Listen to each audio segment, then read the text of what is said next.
اور روز یہ قصے جو ہم اخباروں میں پڑھ رہے ہیں، آنکھوں سے دیکھ رہے ہیں، یہ اسی نفرت کے پیدا کرنے کا نتیجہ۔ اس لیے میرے پیارے بچوں، اب آپ کو اس دنیا میں، اس ملک میں رہ کر بتانا ہے کہ مسلمان کیسا ہوتا ہے، یہ بتانا ہے۔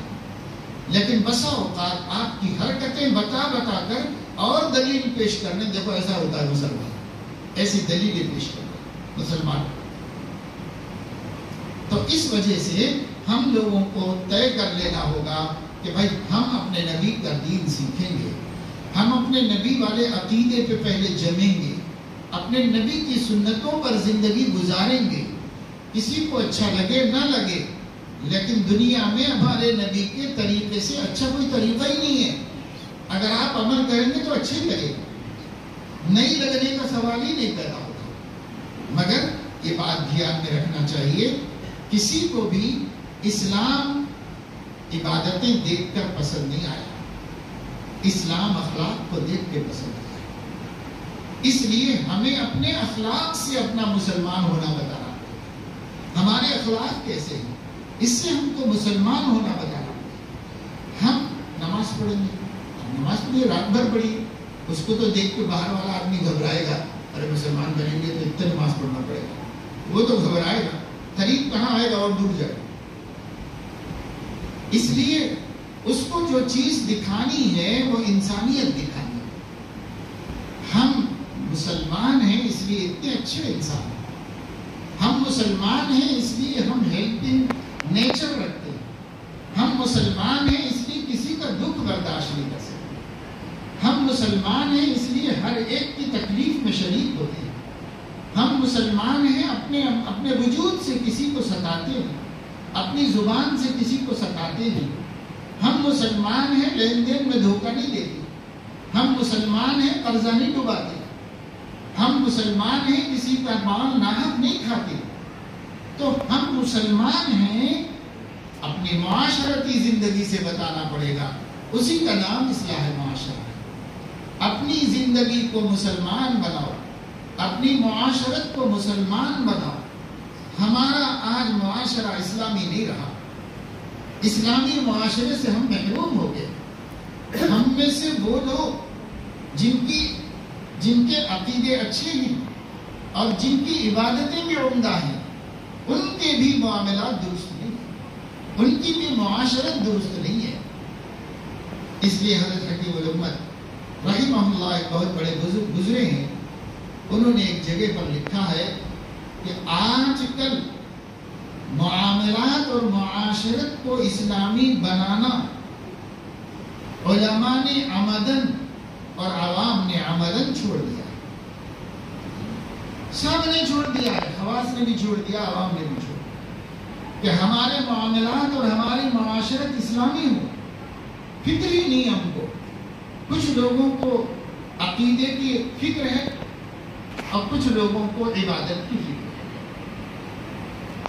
معاملے معاشرے کی نہ ان کو ہے نہ ان کو ہے، کسی کو بھی نہیں، کہ ہمارے معاملات اور معاشرت کیسے ہو۔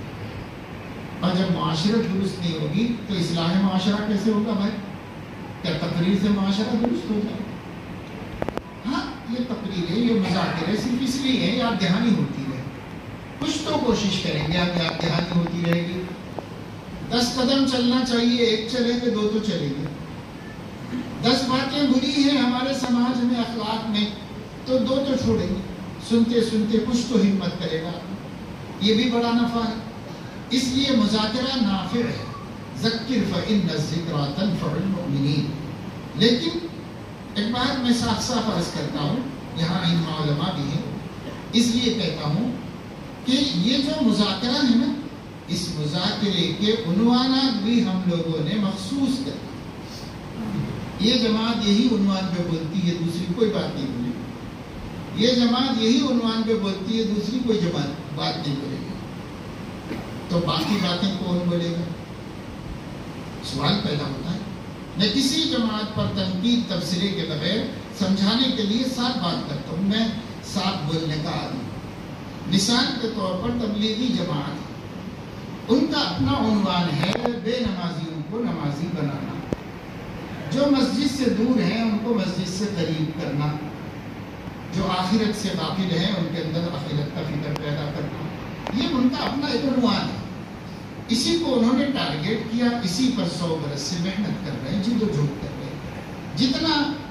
جتنا مقصد ہے وہ مقصد میں کامیاب ہے، اور اس کا فائدہ دکھ رہا ہے، آنکھوں کو نظر آ رہا ہے، امت کو دکھائی دے رہا. جماعت اسلامی ہے، ان لوگوں کے سامنے ٹارگیٹ صرف یہ ہے کہ مسلمانوں کو دنیاوی اعتبار سے بھی کیسے ترقی یافتہ بنایا جائے. چنانچہ وقتاً فوقتاً پروگرام کرتے رہتے ہیں. ان پروگراموں موقع کے مناسب سے اور بہت اچھے وقتوں پر اچھے عنوان ہیں یہ کہ وہ پروگرام کرتے ہیں. جیسا کیریئر گائیڈنس، نوجوان بچے اب پڑھنے کے اس رخ پر آئے ہیں، اس مرحلے پہ آئے ہیں کہ ان کو فیوچر بتایا جائے کہ صاحب آپ کون سا سبجیکٹ لوگے تو کیا اچھا پڑھ سکو گے، کیا آپ کا مستقبل اچھا ہو سکے گا. یہ اسی طریقے سے بچوں کو سوشل ایکٹیویٹیز کی مشق کرانا اور اپنے نوجوانوں سے قوم کی، ملت کی، سماج کی، انسانیت کی خدمات لینا. تو یہ ان لوگوں کا اصل ٹاپک ہے، اور اس ٹاپک کے مطابق سماج میں وہ لوگ اپنا یہ کام کر رہے ہیں. میں نہیں کہہ رہا ہوں کہ غلط کر رہے ہیں، اچھا کام ہے کر رہے ہیں. جماعت والے اچھا کام ہے کر رہے ہیں، لیکن یہ ٹاپک اور اس کے بعد اور خدمت خلق کا ایک شعبہ ہے. جگہ جگہ بیت المال قائم ہے. مسلمانوں کی معاشی تنگی کو دور کرنے، بھوک مری اور پریشانی کو ختم کرنے کے لیے مختلف پروگرام بنا کر ان پر پیسہ خرچ کر رہے ہیں، مسلمانوں سے لے رہے ہیں، مسلمانوں پہ لگا رہے ہیں. یہ بھی دین کا ایک عنوان ہے. اچھا کام ہے، ٹھیک ہے، کر رہے ہیں. اسی طریقے سے سیاسی لوگ ہیں، جس قدر ان سے ہو سکے مسلمانوں کا بھلا کرنے کی سیاسی طور پر کوشش ہے. تو سماجی عنوان، سیاسی عنوان اور معاشی عنوان اور نماز کا اور دین کا عنوان، مگر یہ سب ملا کر جتنے میں گنا سکتا ہوں یا آپ کے شہر میں کام ہو رہے ہیں، سب ملا کر وہ اچھے ہیں، قابل تعریف ہیں، اس سے اختلاف کیے بغیر. یہ پورا دین نہیں ہے، یہ پورا دین نہیں ہے. پورے دین سے یہ کام کرنے والا بقیہ دین سے غافل ہے، وہ کام کرنے والا بقیہ دین سے غافل ہے، یہ کام کرنے والا بقیہ دین سے غافل ہے. یہ اللہ کے گھر میں بیٹھ کے میں آپ کو سچی بات بتا رہا ہوں، پورے دین کی فکر سب کو نہیں ہے. حضرت مولانا الیاس صاحب رحمہ اللہ نے فرمایا تھا، ہماری اس تحریک کا مقصد پوری امت کو پورے دین پہ لانا ہے. پوری امت کو پورے دین پہ لانا ہے. ٹارگٹ پوری امت، اور کیا لانا ہے؟ پورے دین پہ لانا ہے. پورا دین کس کو کہتے ہیں؟ آج سے 1400 سال پہلے سیدنا محمد الرسول اللہ صلی اللہ علیہ وسلم کی حیات طیبہ میں ان کی 40 برس کی عمر سے لے کر 63 برس کی عمر تک 23 سال میں اللہ نے جو کچھ ان پر الہام فرمایا، القاء فرمایا، وحی فرمائی، وہ پورا دین. جو کچھ نبی پر الہام ہوا ہے وہ پورا دین. جمیع ما جاء بہ النبی، نبی جو کچھ لے کر آئے. آپ یہ تو کر سکتے ہیں کہ یہ پہلے، یہ زیادہ ضروری ہے اس لیے اس کو پہلے، یہ تو کہہ سکتے ہیں آپ، لیکن پہلے کے بعد دوسرے کا نمبر آئے گا، تیسرے کا نمبر آئے گا، چوتھے کا نمبر آئے گا، یا پہلے نمبر موت آ جائے گی، زندگی ختم ہو جائے گی. تو اللہ کو کیا وہ دکھائیں گے؟ اللہ آپ سے آپ کا پورا دین پوچھے گا، یا اللہ رب العزت آپ سے آپ کی پسند کا دین پوچھے گا؟ پورا دین. اس لیے تحریکیں ہوں، جماعتیں ہوں، دین کی خدمت گزار ہوں، علماء ہوں، سب کی ذمہ داری ہے کہ وہ اللہ کے پورے دین کو متعارف کرائیں سماج کو. تب جا کر اصلاح معاشرہ ہوگا، نہیں تو اصلاح معاشرہ کیسے ہوگا؟ پورا دین بتاؤ بھائی. بعض باتیں ہماری قوم کو ذرا کڑوی لگتی ہیں، تو اگر تھوڑا بن گیا ہے پھنسی تو ڈاکٹر نشتر لگائے گا کہ نہیں لگائے گا؟ تو علماء کسی کی پرواہ نہ کرے. مریض گالیاں دیتا ہے تو گالیاں سن لیتا ہے، یہ اس کی امید پر کہ جب اس کو صحت ہوگی تو وہ خود چل کے آ کے مجھے گفٹ لا کے دے گا، پھول کا ہار بنائے گا، ڈاکٹر صاحب آپ اچھا کریں، میں رو رہا تھا تو نہیں چھوڑیں گے۔ علماء کے بھی لوگ اس وقت قدر کریں گے جب ان کو دین سمجھ میں آئے گا، تب تک گالیاں دیں گے، برا بھلا کہیں گے، مخالفت کریں گے، مسجدوں سے نکالیں گے، محلوں سے بھگائیں گے۔ ہوگا نبیوں کے ساتھ ہوا ہے تو علماء کے ساتھ بھی ہوگا۔ وہ یہ سب مان لے یہ سب ہوگا تو گزروں گا جیسے میرے نبی گزرے، لیکن اللہ کا دین بولنے میں کسی سے کوئی ڈر نہیں کروں، برابر بولوں، لا یخافون فی اللہ لومۃ لائم، اللہ کے خاطر کسی ملامت گر کی ملامت کا کوئی اندیشہ نہیں۔ ملامت سے داعی نہیں ڈرتا، ملامت سے داعی نہیں ڈرتا، ڈرانے سے نہیں ڈرتا، خوف دلانے سے خوف زدہ نہیں ہوتا، مارنے سے ہمت نہیں ہارتا۔ کیا نہیں ہوا نبی کے ساتھ؟ لقد اوذیت فی اللہ کما لا یوذی احد ولقد خفت فی اللہ کما لا یخاف احد، راہ خدا میں مجھے اتنا ستایا گیا کہ کسی کو نہیں ستایا گیا، اور راہ خدا میں مجھے اتنا ڈرایا گیا کہ کسی کو نہیں ڈرایا گیا۔ یہ تو ان کے نائبین کے ساتھ سب پیشان ہوا ہے۔ جب تک اس کی ہمت ہم ہارتے رہیں گے، معاشرے کی اصلاح نہیں ہوگی، دین زندہ نہیں ہوگا۔ جب ہم ہمت لے کے کھڑے ہو جائیں گے، کوہ استقامت، پہاڑ بن جائیں گے، چاہے کچھ ہو جائے، مگر اللہ کے دین دنیا تک پہنچانا ہے، اللہ کا دین لوگوں کو بتانا ہے، ہر جگہ، غمی میں، خوشی میں، معاملات میں، معاشرت میں، کاروبار میں اور بازار میں، لین دین میں، تعلقات میں، آپس کی معاشرت میں، خاندانی رشتوں کو نبھانے میں، اور یہ سارے جگہوں پر دین ہے، مگر ہم اس کی کوئی پرواہ نہیں کرتے۔ پردہ حجاب میں دین ہے، لیکن ہم اس کی کوئی پرواہ نہیں کرتے۔ آج مسلم سماج کے اندر پردہ نام رہ گیا ہے، باہر نکلتے وقت برقع پہن لیں، حالانکہ یہ برقع پہننا تو کوئی اللہ کا حکم نہیں ہے، پردہ کرنا اللہ کا حکم ہے، برقع پہننا کوئی دین کا حکم نہیں۔ آپ چادر اوڑھ کے پردہ کر لو یا برقع پہن کے کر لو، لیکن آپ بھی پردے میں جاؤ اور آپ کا لباس اور زیور بھی پردے میں جائے۔ جب باہر نکلے اور جب گھر میں رہیں تو جسم پردے میں رہے، اور اچھا سے اچھا لباس پہنو اور اچھے سے اچھا زیور پہنو، اپنے محرموں کو دکھانے کے واسطے۔ بیوی کو اپنے شوہر کے خاطر زیب و زینت اختیار کر کے رہنا چاہیے گھر میں، کہ میرے شوہر آئیں گے دیکھیں تو میں بھلی لگوں، اچھی لگوں۔ ماں والد کے لیے اپنے آپ کو صاف ستھرا اچھا رکھنا چاہیے، کیونکہ والد محرم ہے، دیکھ کے اپنی اولاد کو خوش ہوتا ہے، اس لیے اس کے لیے اجازت ہے۔ پر آج کا سماج یہ ہے، باہر جاؤ تو سج دھج کے جاؤ، گھر میں رہو تو بھوڑ گندے ویلے اتنے کہ شوہر آئے گھر میں تو جھگڑے ہی ہوں گے۔ یہ دین چھوڑنے کا نتیجہ۔ اگر دین پہ چلتے تو ایسا نہیں ہوتا۔ سیدنا عبداللہ ابن مسعود رضی اللہ تعالیٰ عنہ فرماتے ہیں کہ میں اپنی بیوی کو اچھا لگنے کے لیے اچھے کپڑے پہنتا ہوں۔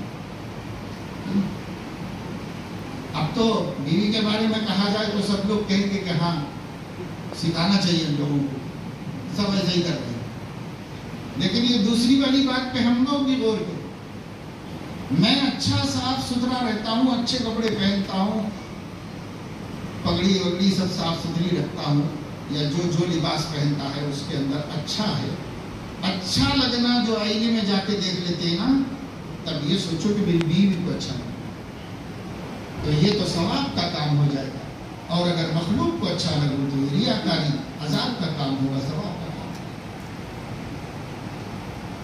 ہمارا دین جہاں چھوٹا وہاں مصیبت ہے، جہاں دین ہے وہاں امن ہے، امان ہے، سکون ہے، اطمینان ہے، دل کے اندر بہار ہے، خوشیاں ہے۔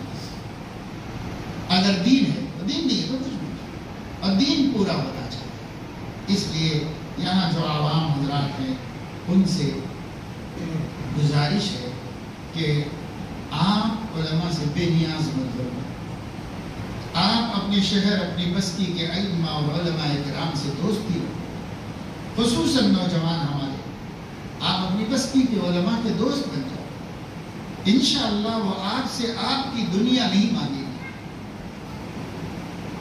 آپ کو اپنے پاس جو دین ہے وہ دے گی۔ تو آپ ان سے دین لینے کے لیے دوست بنیے، اور جب تک اپنے کاموں سے پڑھ رہے ہو، کام کر رہے ہو، مزدوری کر رہے ہو، ملازمت کر رہے ہو، کمپنی کر رہے ہو، جو بھی کر رہے ہو، مصروف ہیں، مصروف رہو، نہیں چھوڑو مصروفیت کو، لیکن تھوڑا سا وقت نکال کے علماء کے پاس جاؤ اور علماء کے پاس بیٹھو، اور بیٹھ کر کے کچھ دین سیکھو۔ روزانہ 15 منٹ دے دو، یا پھر ہفتے میں چھٹی کے دن 1 گھنٹہ دے دو، آدھا گھنٹہ دے دو، اتنا کر لو آپ۔ اس سے آپ کو سال بھر میں اتنا علم آ جائے گا کہ آپ کو خوشی بھی ہوگی کہ میں اللہ کا دین جانتا ہوں، میں یہ بات سیکھ لیا، میں یہ بات سیکھ لیا، میں یہ بات سیکھ لیا۔ علم آتا ہے تو خوشی ہوتی ہے، اس لیے آپ اس کی طرف توجہ دیں، سب نوجوانوں سے اور سب بڑے حضرات سے بھی، سماج کی اپنے علماء سے جڑے رہیے، علیحدہ مت ہوئیے، اس واسطے کہ سماج اندھیرا ہو گیا ہے، اور علماء اللہ کے رسول کا علم رکھنے کی وجہ سے اپنے پاس روشنی ہے، چونکہ روشنی ان کے پاس ہے تو جس کے پاس روشنی ہے ان سے اپنا رابطہ ہونا چاہیے تاکہ ہمارا اندھیرا دور ہوتا ہے۔ اس لیے علماء سے تعلق رکھیں، اور علماء کرام سے ادباً گزارش یہ ہے کہ وہ عوام سے اپنے رابطے کو بڑھائیں۔ اس وقت علماء بہت مستغنی ہیں عوام سے، کوئی خود سے آ کے ملے تو ٹھیک ہے، نہیں ملے تو کوئی پرواہ نہیں، ایسا نہیں ہوتا نبیوں کا کام۔ انبیاء علیہ السلام ایک ایک کے بارے میں فکر مند ہوتی، اور ایک ایک کے بارے میں انہیں لو لگی ہوتی، کیا کروں، کیسے کروں کہ اس کو ہدایت مل جائے۔ اتنی فکر، اتنی تڑپ، اتنی گھٹن کہ اللہ کو یہ کہنا پڑا کہ کیا اے نبی زبردستی لوگوں کو مسلمان بنا دو گے؟ کیا آپ زبردستی بنا دو گے؟ اور اگر آپ بنانا بھی چاہیں اور ان کے لیے مقدر نہیں ہے تو آپ کیسے بنائیں؟ لعلک باخع نفسک الا یکونوا مؤمنین، شاید آپ ان کے ایمان نہ لانے کا غم کھا کھا کے جان بھلا دیں گے، اپنی جان بھلا دیں گے، ایسی حالت تک پہنچ گئے تھے نبی۔ یہ قرآن کہہ رہا ہے نبی کے بارے میں، ہم ان کے وارث ہیں، تو اس امت کے لیے ہمیں ایسی ہی تڑپ، ایسی ہی فکر ہونی چاہیے۔ کوئی وقت اگر ہمارے ذہن میں آئے کہ لیٹ لیں تو یہ سوچیں کہ اگر نہ لیٹوں تو صحت ساتھ دے سکے گی، اگر صحت ساتھ دے سکتی ہے نہ لیٹنے پر بھی تو اس لیٹنے کا ایثار و قربانی کر کے کسی سے ملاقات کر کے اسے دین کی طرف راغب ہوں، یہاں تک قربانیاں دینے کے لیے ہم کو تیار ہیں۔ ورنہ ہم لوگ کہتے ہیں سب کر رہے نا بھائی کام، اور کتنا کرنا، جتنی قوم کو ضرورت ہے اتنا کرنا، یہ جتنا گڑ ڈالو گے اتنا میٹھا ہوگا۔ آپ کی جتنی قربانیاں قوم کے لیے سرد ہوں گی، قوم میں ہدایت و ایمان کی روشنی اتنی ہے، اور جتنا کم کرو گے اتنا کم ہوگا، فائدہ ہوگا، نہیں کرو گے تو نہیں۔ تو عوام کو رشتہ مضبوط کرنا ہے علماء سے، بے نیاز مت بنو، نیاز مند بنو، اور ان کے محتاج بن کے چاہتے رہو، سیکھتے رہو، اور علماء کرام اپنا رشتہ ان سے مضبوط۔ جب دونوں کے مابین رشتہ مضبوط ہو جائے گا، معاشرے میں صلاح و فلاح ہر طرف نظر آئے گا، ہر طرف، ہر جگہ دین، جیسے مسجدوں میں دین نظر آ رہا ہے تو مارکیٹ میں بھی دین نظر آئے گا۔ کچھ اللہ کے بندے ہیں الحمدللہ کر رہے ہیں، لیکن سب نہیں کرتے، اس لیے اس کی فکر کوشش کرنے کی ضرورت ہے۔ اللہ تعالیٰ اپنے فضل و کرم سے ہمیں ہمارے اس آنے کو، کہنے سننے کو، ہم سب کی ہدایت میں اضافے کا سبب بنائے اور دین میں ترقی کا سبب بنائے، دین کا ذوق و شوق اللہ ہمارے اندر پیدا فرمائے۔ اور یہ سفر اصلاً ایک مناسبت سے ہو گیا، لیکن وہ اتنا ضروری کام نہیں تھا کہ اس کے لیے سفر کیا جاتا، تو اس لیے اس مجلس کو ضروری مجلس بنا کر اس میں اس کو ضمنی کام بنا دیا گیا۔ اللہ تعالیٰ اپنے فضل و کرم سے ہم سب کو توفیق عمل نصیب فرمائے۔